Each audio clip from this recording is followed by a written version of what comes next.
Five Nights at Freddy's, The Silver Eyes, by Scott Cawthon and Kira Bree Risley. Chapter 3. Thud. Thud. Thud. Charlie startled out of sleep, disoriented. Something was banging on her door, trying to force its way in. "Oh, for goodness sake," Jessica said grumpily, and Charlie blinked and sat up. Right. The motel. Hurricane. Someone was knocking on the door. As Jessica went to answer it, Charlie got out of bed and looked at the clock. It was 10 a.m. She looked out the window at the bright new day. She had slept worse than usual. Not nightmares, but dark dreams she could not quite remember. Things that stuck with her just beyond the back of her mind. Images she could not catch. "Charlie!" Someone was screeching. Charlie went to the door and found herself immediately enveloped in a hug, Marla's plump arms gripping her like a vise. Charlie hugged her back, tighter than she meant to. When Marla let go, she stepped back, grinning. Marla's moods had always been so intense they were contagious, spreading out to whoever was in her path. When she was gloomy, a pallor fell over all of her friends, the sun gone behind her cloud. When she was happy, like now, it was impossible to avoid the lift of her joy. She was always breathless, always slightly scattered, always giving the impression that she was running late, though she almost never was. Marla was wearing a loose, dark red blouse, and it suited her well, setting off her fair skin and her dark brown hair. Charlie had kept in better touch with Marla than the others. Marla was the type who made it easy to stay friends, even at a distance. Even as a little kid, she was always sending letters and postcards, undeterred if Charlie didn't respond to every one. She was revolutionary positive and assumed that everyone liked her unless they made it clear otherwise, using the proper expletives. Charlie admired it about her. She herself, although not shy, was always calculating, does that person like me? Or is it just being polite? How do people tell the difference? Marla had come to visit her once when they were 12. She had charmed Charlie's aunt and made fast friends with her school friends while still making it abundantly clear that she was Charlie's friend, and she was only there to see Charlie. Marla's gigantic smile turned serious as she studied Charlie, peering at her as if trying to spot the differences since they had last met. "You're as pale as ever." She took Charlie's hands in her own. "And you're all clammy. Don't you ever get warm?" She dropped Charlie's hands and proceeded to study the motel room skeptically, as though uncertain exactly what it was. "It's the luxury suite," Jessica said without expression as she searched for something in her bag. Her hair was sticking up in all directions, and Charlie stifled a smile. It was nice to see something about Jessica in a disarray for once. Jessica found her hairbrush and held it up triumphantly. "Ha! Take that, Morning Frizz!" "Come on in," Charlie said, realizing she and Marla were still in the doorway, the door wide open. Marla nodded. "One sec." "Jason!" she shouted at the door. No one emerged. "Jason!" A young boy came trotting out from the road. He was short and weary, darker skinned than his half-sister. His Batman t-shirt and black shorts were made for someone twice his size. His hair was cut close to his head, and his arms and legs were streaked with dirt. "Were you playing in the road?" Marla demanded. "No," he said. "Yes, you were. Don't do that. If you get yourself killed, Mom's gonna blame me. Get inside." Marla shoved her little brother inside and shook her head. "How old are you now?" Charlie asked. 11, Jason said. He went to the TV and started fiddling with the buttons. "Jason, stop it," Marla said. "Play with your action figures." "I'm not a little kid," he said. "Anyways, they're in the car." But he stepped away from the television and went to look out the window. Marla rubbed her eyes. "We just got here. We had to leave at 6 in the morning, and someone," she said, glancing over her shoulder at Jason, "wouldn't stop fiddling with the radio. I am so tired." She didn't seem tired, but then she never did. At their sleepovers as kids, Charlie remembered her bouncing around like a maniac while the rest of them were winding down for the night and then falling asleep abruptly, like a cartoon character who'd been hit over the head with a rolling pin. "We should get ready," Jessica said. "We're supposed to meet the guys at the diner in an hour." "Hurry," Marla said. "We have to change, too. I didn't want to get all gross while we were driving."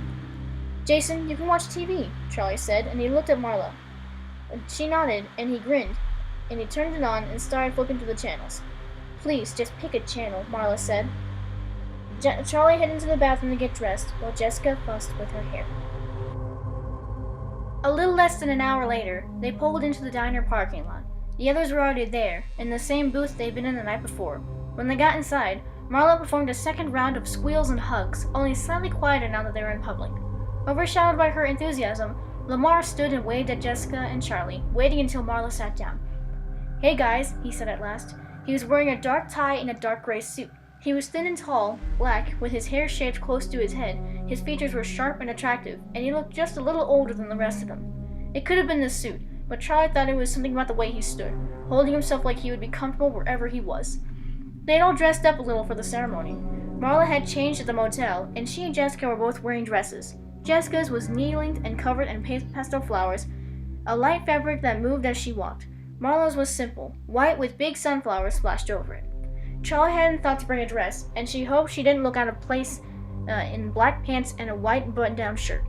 John was wearing a light purple shirt today, though he had a matching tie in a slightly darker color, and Carlton seemed to be wearing an identical outfit as before, still in all black. They all sat down. "Well, don't we all look nice?" Marla said happily. "Where's Jason?" Jessica craned her head from side to side. Marla groaned. "I'll be right back." She scooted out of her booth and hurried out the door. "Lamar, what have you been up to?" Charlie asked. Lamar grinned. "He's an Ivy League man," Carlton said, teasing. Lamar looked briefly down at the table, but he was smiling. "Early acceptance," was all he said. "Which one?" Jessica asked. "Cornell." "Wait, how did you already apply to college?" Charlie said. "That's not till next year. I don't even know where I want to go." "He skipped 6th grade, John said. There was a brief flicker of something across his face, and Charlie knew what it was. John liked being the clever one, the precocious one. Lamar had been kind of goof-off when they were kids, and now he had leaped ahead. John forced a grin, and the moment passed. "Congratulations," he said, with no hint that it was not entirely sincere. Marla came bursting in again, this time towing Jason behind her, holding on to his upper arm. At the hotel, she had made him change into a blazer and khakis as well, though he was still wearing his Nikes. "I'm coming! Stop it!" he whined. "Is that Jason?" Carlton asked. "Yeah," Jason said. "Do you remember me?" Carlton said. "I don't remember any of you," Jason said unapologetically. "Sit there," Marla said, pointing to the next booth over. "Okay," he grumbled. "Marla, he can sit with us," Jessica said. "Jason, come on over." "I want to sit here," he said, and sat down behind them. He pulled a video game out of his pocket and was oblivious to the world. The waitress came over and they ordered. Marla told her to put Jason's breakfast on the check. When their food came, Charlie checked her watch. "We don't have a lot of time," she said. "We'll get there," Carlton said. "It's not far." A small piece of food fell out of his mouth as he gestured down the road. "Have you been back to the school?" Lamar asked, and Carlton shrugged.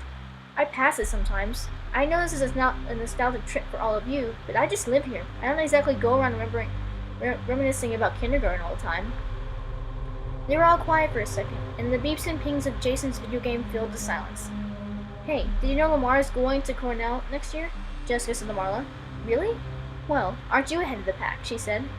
Lamar looked down at his plate. When he looked up, he was a little flushed. "All part of the 5-year plan," he said. They laughed, and his blush deepened. "It's kind of weird to be back here," he said, hastily changing the subject. "I think it's strange that I'm the only one who still lives here," Carlton said. "Nobody ever leaves Hurricane."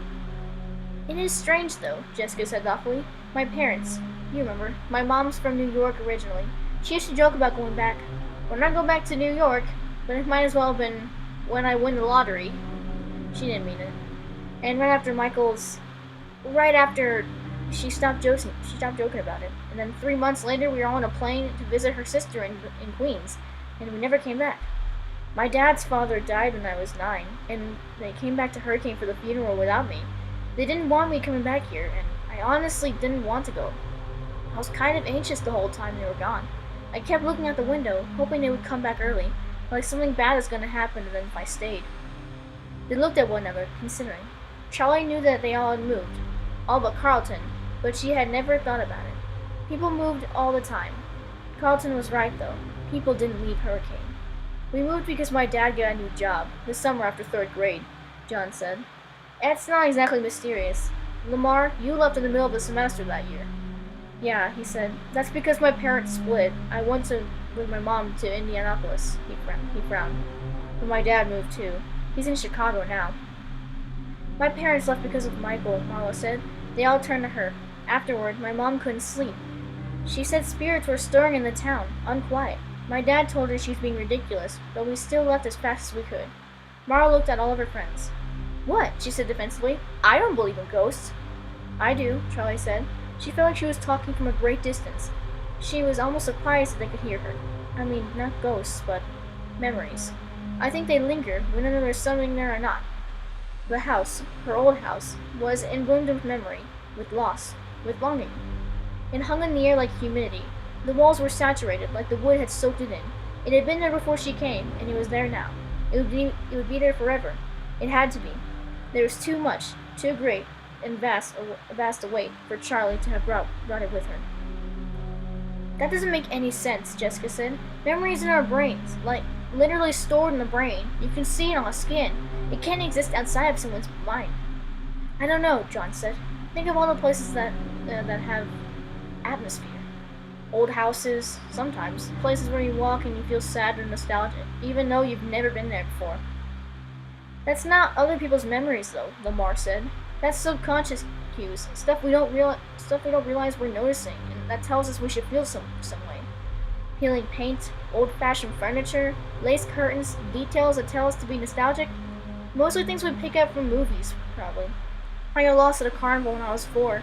I never got so scarred in my life, but I don't think anyone's feeling suddenly desperate for their mom when they pass that Ferris wheel. Maybe they are, Marla said. I don't know. Sometimes I have little moments when there's like something I forget, something I regret, or something that I'm happy about. Or something that just makes me want to cry. But it's only there for a split second. Then it's gone.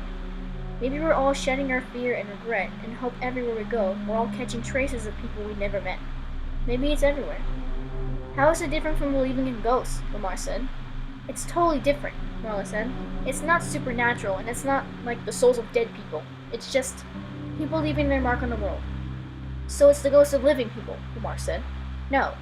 You're talking about people having some kind of essence that can hang around a specific place after a person is gone, Lamar said. That's a ghost. No, it's not. I'm not saying it right, Marla said. She closed her eyes for a minute, thinking. Okay, she said at last. Do y'all remember my grandmother? I do, said Jason. She was my grandmother, too. She was my dad's mom, not yours, Marla said. Anyways, you were only a year old when she died. I do remember her, Jason said quietly. Okay, Marla said. So she collected dolls from the time she was a kid. She and my grandfather used to travel a lot after he retired, and she'd bring them back from all over the world. She had them from France, Egypt, Italy, Brazil, China, everywhere. She kept them in their own special room, and it was full of them. Shelves and shelves of dolls, some tiny and some almost as big as I was. I loved it. One of my earliest memories is playing in that room with the dolls. I remember my dad would always warn me to be careful, and my grandmother would laugh and say, toys should be played with. I had a favorite, a 21-inch red-haired doll in a short, skinny white dress like Shirley Temple. I called her Maggie. She is from the 1940s, and I loved her. I told her everything, and when I was lonely, I would imagine myself in that room, playing with Maggie.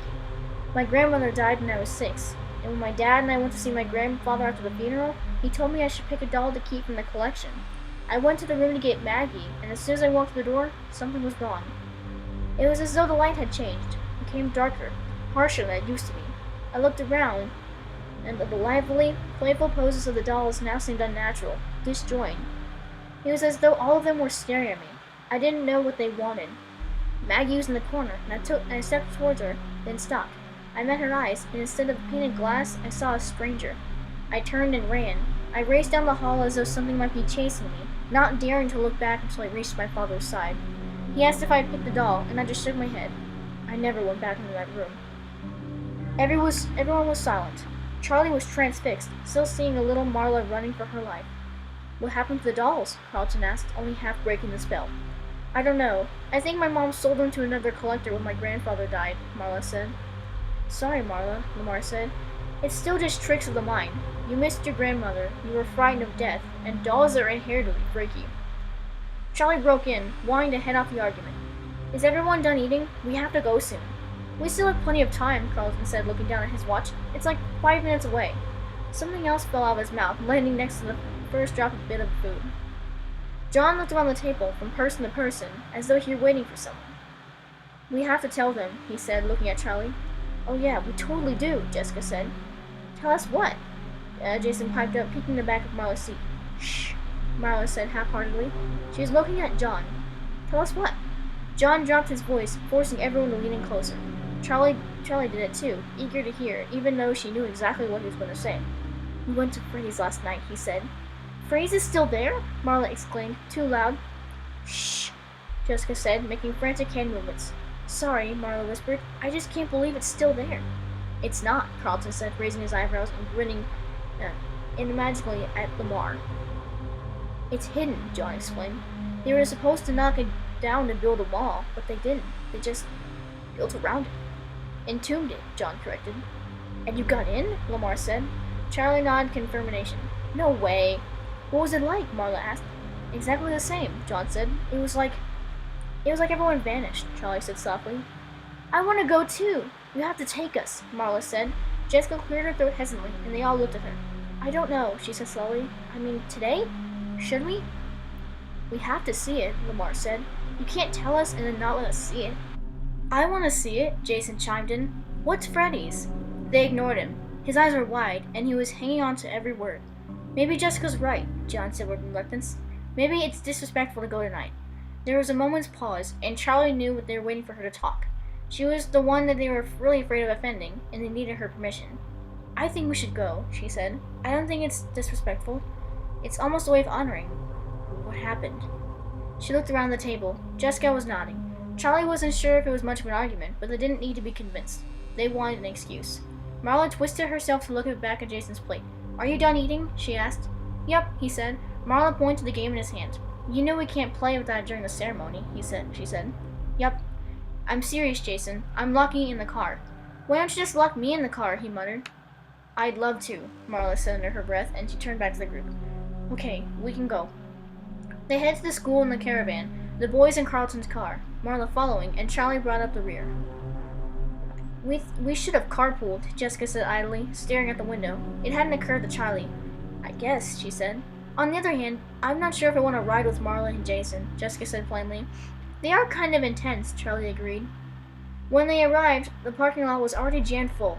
Charlie parked on the side street, which she was hoping was a legal spot, and they walked to the school along the familiar sidewalk. Jessica shivered. I've got goosebumps. It is weird to be here, Charlie said. The school looked unchanged from the outside, but the fence was new and a sleek black plastic-coated chain link. The whole town was like this, a mix of old and new, familiar and not. The things that had changed seemed out of place, and the things that had remained made the same made Charlie feel out of place. It must be so strange for Carlton to live here, she thought. I know this is a nostalgic trip for all of you, but I just live here. He had said. Somehow, Charlie was not sure she believed that. When they got to the playing field behind the school, the bleachers were already full. Rows of folding chairs had been laid out in front of them to add more seating, and Charlie spotted Marla and the boys at the front. Oh, great, she said. I don't want to sit in the front row. I don't mind, Jessica said. Charlie looked at her. Of course you don't, she wanted to say. You're you. Yeah, she said instead. No big deal. Half the town must be here. She observed as they made their way to the group, where 2 seats had been saved.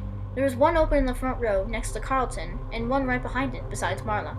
Jessica winked at Charlie and sat down next to Carlton. She leaned towards him, and they started whispering. Charlie repeated to herself to Marla, There's a lot of people here. Yeah, Marla said. I mean, it's a small town, you know? It was a big deal. Plus, his parents still live here. People remember. People remember, Charlie echoed softly. There was a small raised stage in front of him, with a podium and 4 chairs. Behind the chairs was a screen, and the screen was suspended. Projected on it was a larger-than-life picture of Michael. It was a close-up, just his face. It was not the most flattering picture. His head was thrown back at an odd angle, his mouth opened in laughter. But it was perfect. A joyful moment, snatched up and kept, not curated. He looked happy. Darn it, Marla said softly. Charlie looked at her. She was dabbing her eyes with a tissue. Charlie put an arm around her. I know, she said. The sound system came on suddenly with a whine that slowly faded. 4 people walked on stage, a heavy-set man in a suit that went straight to the microphone, an elderly woman, and a couple, a man and a woman. The man in the suit stepped up to the podium, and the elderly woman sat down in one of the 4 chairs. The couple stayed back, but they did not sit. Charlie knew they must be Michael's parents, but she did not recognize them. When she was young, they had just been parents, a species that was for the most part unremarkable. She realized suddenly that she didn't even know their names. Michael's parents had not gone out of their way to interact with their son's friends, and Charlie had literally spoken to them as Michael's mom and Michael's dad, as if those were appropriate forms of address. The man at the podium introduced himself as the school's principal. He said a few things about loss and community and the fleeting preciousness of youth. He talked briefly about Michael's kindness, his artistic talent, and the impressions he made, even as a small child, on everyone he met. It was true, Charlie reflected. Michael had been an unusually charismatic child. He wasn't exactly a leader, but they all found themselves wanting to please him, to make him smile, and so they often did the things they knew he wanted to do, just to make him happy. The principal finished and introduced Michael's parents. Joanne and Donald Brooks. They stood at the podium awkwardly, each looking from face to face of the crowd, as if they were not sure how they had gotten it. Finally, Joanne stepped forward. "It feels strange to be up here," was the first thing she said, and a murmur of something like agreement swept quietly through the crowd. "We are so grateful to all of you for coming, especially to those who came from out of town." She looked directly in the front row, talking to Charlie and the others. Some of Michael's friends had come over from all over, and I think it's a testament to who he was that 10 years later, with your lives on new paths, moving on to a whole new stage of life. So she closed the stage. So close to the stage, Charlie could see that she was about to cry, tears waving in her eyes, but her voice was steady. "We are grateful you are here. We wanted to give Michael a legacy with a scholarship, but it is clear that he already left one, all on his own." Marla grabbed Charlie's hand, and Charlie squeezed back. "I want to say," Joanne continued, "something about the families who are not here. As we all know, Michael was not the only child lost during those terrible few months." She read out 4 more names, 2 girls and 2 boys. Charlie glanced at Marla. They all knew that there had been other children, but Michael's death had loomed so great over their lives that they had never talked with the other victims. Now Charlie felt a pang of guilt. To someone, those little boys and girls had been as vital as Michael. To someone, their losses had meant the end of the world. She closed her eyes for a moment. "Can't mourn everyone," she thought. "No one can." Joanne was still talking. "Although their families have moved on to other places, those young boys and girls will always have a place in our hearts. Now I'd like to call to speak of a young man who is particularly close to my son. Carlton, if you would." They all watched in surprise as Carlton stood and climbed up behind the podium. Joanne hugged him tightly and stayed close behind him as he pulled a crumpled piece of paper from his pocket. He cleared his throat, looking over the heads of crowds, and then crumpled the paper up again and put it back in his pocket. "I don't remember too much about Michael as I should," he said finally. "Too much of those years is a blur. I know we met when we were still in diapers, but I don't remember that, thankfully." There was a soft titter from the crowd. "I do know that as far back that I have memories, Michael is in them. I remember playing superheroes, drawing, which he was much better at than me, and as we got older, I remember, well, playing superheroes and drawing. What I really remember, though, is that my days were always more exciting when he was in them. He was smarter than me, and he was always the one coming up with new ideas, new ways to get in trouble. Sorry about those lamps, by the way, Mrs. Brooks. If I had jumped the way Michael said, I probably would have only broken one." Donald laughed, a gulping, desperate sound. Charlie shifted uncomfortably and pulled her hand from Marla's with an apologetic half-smile. Their grief, naked, was too much to watch. It was raw, an open wound she could not stand to look. Carlton came back down to sit with them, and Michael's grandmother spoke, with his father, who had recovered enough to share a memory of taking his son to his first art class. He had told the crowd about the scholarship for a graduating senior who has demonstrated both excellence and passion in arts, and announced the winner of the first one, Anne Park, a slight Korean girl who came up quickly to the stage to accept her plate and hugs from Michael's parents. It must have been strange for Anne, Charlie thought, her honor so overshadowed by its origins. But then, she realized, Anne must have known Michael too, however much in the passing. After the ceremony, they went to say hello to Michael's parents, hugging them and making sounds of condolence. What do you say to someone who has lost a child? Can it be any easier? Can 10 years make a difference, or do they wake each morning as fresh with grief as the day he died? On a long cafeteria table by the stage, pictures and cards were collecting slowly. People had brought flowers, notes to Michael's parents, to him. Things they remembered, things they wished they had said. Charlie went over and browsed through the notes. There were pictures of her and the others as well as Michael. It should not have surprised her. They were all together constantly, as a group or in rotating groups of 2 and 3. She saw herself in the middle of a pose. Michael, John, and she, all covered in mud, with Jessica beside them, still perfectly clean, refusing to go near them. Charlie smiled. That looks about right.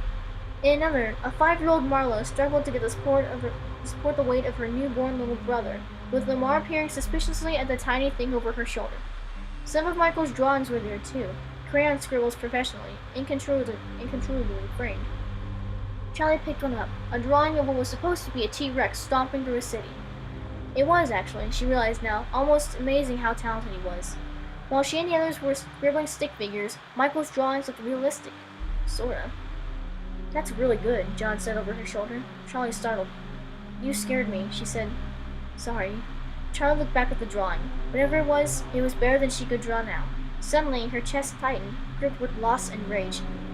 It wasn't just that Michael died young. It was what that truly meant. He had been stopped in his tracks, years, decades of his life snatched and torn violently from him. She felt herself well up with youthful indignation as if she were a child again, wanting only to whine. It's not fair! Taking a deep breath, Charlie set the picture back down the table and turned away. The gathering was continuing, but she needed to leave. She caught Marla's eye, and Marla, as scarily intrusive as always, nodded and caught Lamar's sleeve. From their various vantage points, they all headed for the parking lot. No one seemed to notice their departure, which made sense. Except for Carlton, they were all strangers here. In the lot, they stopped by Marla's car. She had somehow called down a miracle and found a space right next to the school. "Can I play my game now?" Jason said immediately, and Marla found her keys in her purse and hid in a moment. "Don't drive away," she warned. Suddenly, Marla grabbed her brother and pulled him close, hugging him to her for a long minute. "Geez, I'm only going to the car," he muttered when she let him go. "Yeah, maybe I should let you drive away," she said, giving a little push. She cleared her throat. "So, are we going to Freddy's?" she asked. They all looked at one another. "Yeah," Charlie said. "I think we should." Somehow, following this, going back to Freddy's seems like more than the game. It felt right. "Let's meet there at sunset," she said. "Hey, Jessica, can you catch a ride with the guys or something? I'm gonna go for a walk." "You can come with us," Marla said. "I promised Jason I'd take him to the movies." Charlie headed down the road without waiting to hear the rest of this discussion. A dozen feet from the lot, she realized she was being followed. She turned around. "John? Do you mind if I come? You're going to your old house, right?" "How'd you know that?" "It's the only interesting out this way. Anyway, I want to see my old place too. It was painted blue and there was a garden in the yard. It was weird. I know it wasn't blue when I lived there, but I couldn't remember what color it was supposed to be. Everything's so different." Charlie didn't say anything. She wasn't even sure she wanted John to come with her. Her house. Her father's house. It was private. She thought of the first time John had seen the toys, his fascination, an interest that was all his, that he had nothing to do with pleasing her. She relented. "Okay, you can come." "Is it—" he hesitated. "Is it different?" "It's really not," Charlie said. It wasn't quite true, but she wasn't sure how to explain the thing that had changed. They walked together for a better part of 3 miles away from town and down old roads, first paved, then graveled as they neared the place they left the roads, ascending to a steep incline of the hill overrun with brush and trees that should have been trimmed or cut down ages ago. 3 rooftops peeked over the leaves, scattering wildly over the hill, but no one had lived in these houses in a long time. As they walked up the driveway, and John stopped short, staring up at the house. "I thought this would be less intimidating," he said softly. Impatient, Charlie took his arm for a second and pulled him away, leading her on the side of the house. It was one thing for him to be here with her, but she was not quite ready to let someone else inside. She wasn't even sure she wanted to go inside right away. He followed her without protest, as if aware that they were in her territory and she would decide where they walked. The property was large, more than the lawn. There were woods surrounding the wide space of the backyard, and as a child, Charlie had often felt like she was in her own little realm, a ruler of all she surveyed. The grass had gone wild, weeds growing feral and up to her knees. They walked to the perimeter. John peered into the woods, and Charlie was struck by her old childhood fear, like something out of a fairy tale. "Don't go into the woods alone, Charlotte," her father warned. It was not sinister, just a parent's warning. Don't get lost. Like telling her not to cross the street without holding someone's hand or not to touch the stove when it was hot. But Charlie took it more seriously. She knew from her storybooks, as all children did, that the woods contained wolves and more dangerous things. She caught John's sleeve. "Don't," she said, and she pulled him back from the woods, not asking why. Instead, he went to a tree in the middle of the yard and put a hand on it. "Remember that tree?" he asked, smiling, something a little wicked in his voice. "Of course," Charlie said, walking over. "It's been here longer than I ever was." But he was looking at her, waiting for more, and suddenly she remembered. It had been a sunny day, springtime. They were 6 years old, maybe. John was visiting, and they were playing hide-and-seek, half supervised by Charlie's father, who was in his garage workshop, absorbed in his machines. The door was open so he would notice if someone screamed, but short of that, the outdoors was their own. John counted to 10, eyes covered, facing the tree that was home base. The yard was wide and open. There were not many places to hide, so Charlie, buoyed up in excitement of the game, dared to hide beyond the forbidden edge of the woods, just barely past the tree line. John searched the other places first, behind her father's car, in the corner where one part of the garage jutted out, the space beneath the porch where a child could just barely crawl. He realized where she must be, and Charlie braced himself to run as he began to walk the edges of the yard, dodging into the woods now and again, looking behind trees. When at last he found her, she took off, tearing across the lawn to the home-base tree. He was just behind her, so close that he could almost touch her, and she sped on, staying just out of reach.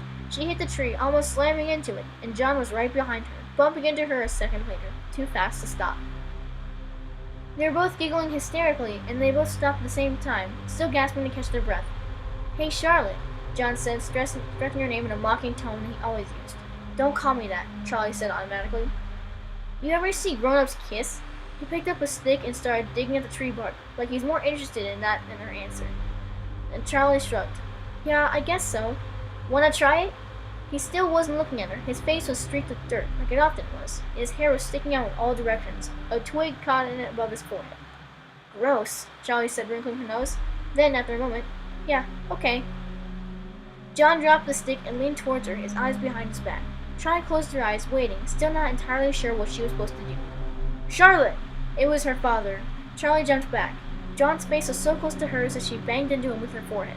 "Ow!" he yelled, clapping his hand to his nose. Charlie's father came round the side of the tree. "What are you up to?" "John?" He pried John's fingers away from his nose. "You're not bleeding. You'll be fine," he said. "Charlotte, closer to the house, please." And he pointed his finger, directing them forward.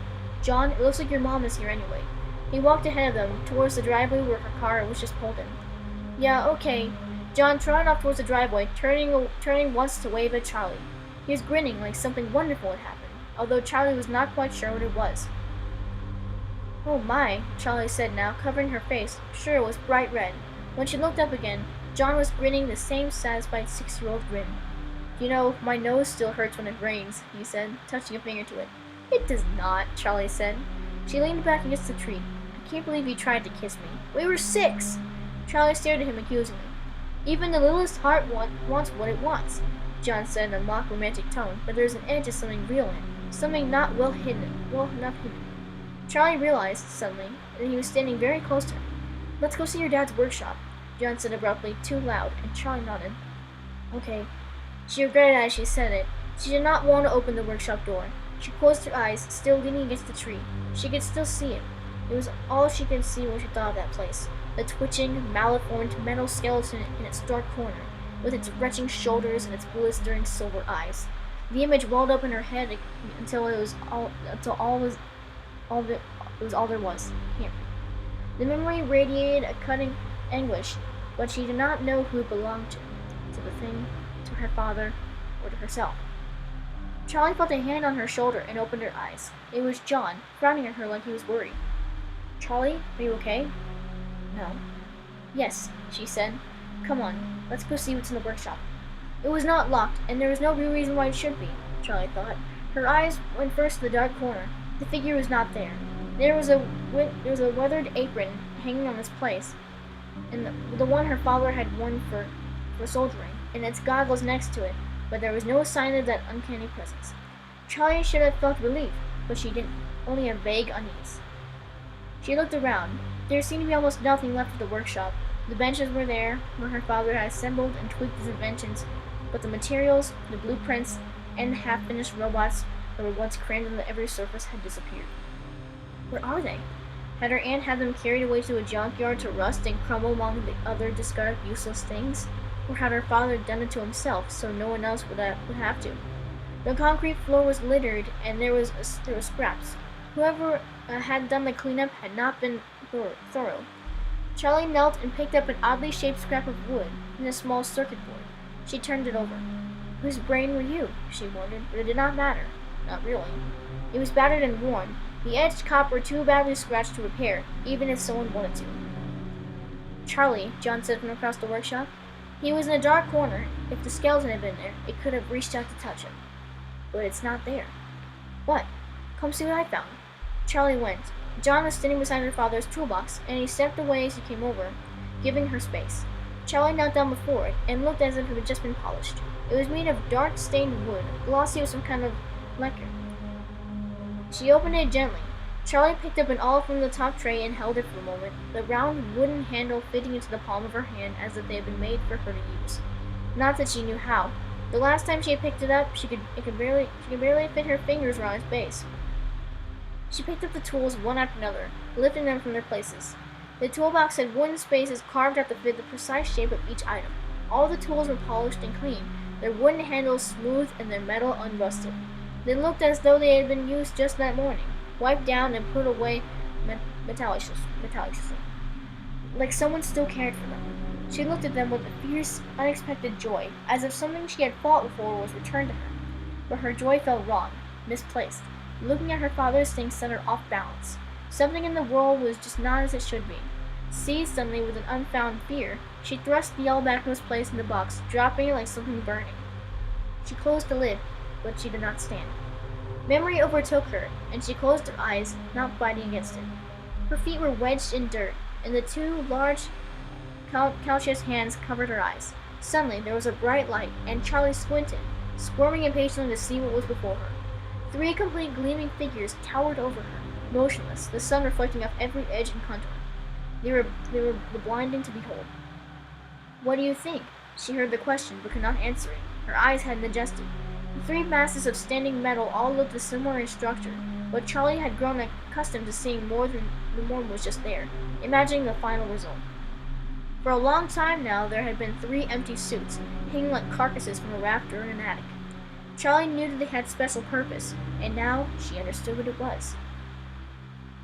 2 long beams protruded from the top of the head of one of the hulking masses. The head itself was solid and skull-like. The beams looked as if they had been violently thrust there. "That's the rabbit!" Charlie squealed, proud of herself. "You aren't scared of him?" the voice asked. "Of course not. He looks like Theodore." Theodore, that's right. The figure in the middle was more clearly rendered. Its face was chiseled, its features distinct. It was clearly a bear, and a single metal beam stuck out from the top of his head as well. Charlie was puzzled for a moment, and then smiled. "For the top hat," she said with confidence. The last form was perhaps the most frightening. A long metal clamp protruded from its empty face, in the place where the mouth might be. It was holding something on a platter, a metal structure that looked like a jaw, wires running like a strewn spaghetti up and down the frame and in and out of its sockets. "That one's scary," she admitted hesitantly. "Well, this part will look like a cupcake." Her father pressed down on top, and the jaw snapped shut, making Charlie jump, and then giggle. Suddenly, her laughter stopped. She had been so distracted she'd forgotten. "I'm not supposed to stand here." "I don't stand here." Her hands were trembling. How could she have forgotten? The corner. She looked at the ground, unable to lift her eyes, unable to move. One of her shoes was untied. There was a screw next to her foot and an old piece of tape, opaque with dirt. There was something behind her. "Charlie?" It was John. "Charlie!" She looked up at him. "Sorry, just lost this place." She stood and took a step forward, positioning herself in the place she remembered. She glanced behind her as the memory might manifest. The corner was empty. There was nothing. She knelt against it and put her hand on the ground, fishing around until she found a small screw in the bare dirt. She palmed it and then moved closer. There were small holes in the ground, exposed when she moved the loose dirt. Charlie ran her fingers over them, thoughtfully. "Charlie, I have to tell you something." There was something urgent in John's voice. Charlie looked around the workshop and stood up. "Can we go outside?" she said. "I can't breathe in here." "Yeah, of course," he said. He followed her out into the yard and back to the hide-and-seek tree. She was tired, a wrung-out exhaustion deep inside. She would be fine in a minute, but she wanted a place that held only silly childhood memories. She sat down in the grass and leaned against the trunk and waited for John to talk. He settled himself cross-legged in front of her, a little stiffly, smoothing his pants, and she laughed. "Are you worried about getting dirty?" "Times change," he said with a very weary smile. "What do you have to tell me?" she asked, and his face grew serious. "I should have something a long time ago," he said. When something happens like that, you don't trust your memory. You don't trust your own mind." "What are you talking about?" Charlie asked. "Sorry," he took a deep breath. "I saw someone that night. The night Michael disappeared." "What do you mean?" "Remember when we were sitting at the table by the stage and the animals started going crazy?" "I remember," Charlie said. It had been bizarre, their movements upsetting. They were moving too fast, bending and spinning, cycling through their limited programming moves over and over. They seemed frantic, panic. Charlie was mesmerized. She should have been afraid of them, but she was not. She saw, in their jittery motion, a kind of desperation. She was reminded of a moment of dreams of running, dreams when the world depended on her going just 10 steps forward, yet her body could only move in slow motion. Something was wrong. terribly wrong. Chaotically, violently, the animatronic animals on stage thrashed robotic limbs in all directions, their eyes rolling into their sockets. "What did you see?" Charlie said to John now, shaking her head as though she could read the image. "There was another mascot," he said. "A bear." "Freddy," Charlie interrupted without thinking. "No, not Freddy." John took her hands as if trying to calm them both, but he let go before he spoke again. "It was standing right near us, right next to our table, but it wasn't looking at the stage like everyone else was. That technician came over. Remember when he was just watching the animatronics? I guess he was just trying to figure out what was happening. I looked over at the mascot and it just looked back at me." He stopped. "John, what?" Charlie said impatiently. Then the animatronics on stage stopped moving and I looked over at them. When we all turned back around, Michael was gone. And so was the mascot. Charlie stared at him in disbelief. "You saw the kidnapper," she said. "I didn't even know what I saw," John said. "It was all chaos. I didn't even think about it. I didn't make the connection. It was just another animal at Freddy's. I didn't think about who might have been inside. I was a kid, you know? You figure that grown-ups already know everything you know." "Yeah," Charlie said. "I know. Do you remember anything? What the person looked like?" John was staring up at the sky as if he were seeing something Charlie could not. "Yes," he said, his voice deliberate, steady. "The eyes. They were all I could see, but I can still see them sometimes. Like they're right there in front of me. They were dead." "What?" "They were dead. Just dull and flat. Like they still moved and blinked and saw, but whatever was behind them had died a long time ago." He felt silent. It was growing dark. There was a bright, almost unnatural streak of pink across the western sky, and Charlie shivered. "We should go to get the car," she said. "It's almost time to meet everyone." "Yeah," John said, but he didn't move right away, still staring into the distance. "John, we have to go," Charlie said. She seemed to come back to himself slowly. "Yeah," he said, "we should go." He got up and brushed off his pants and grinned at Charlie.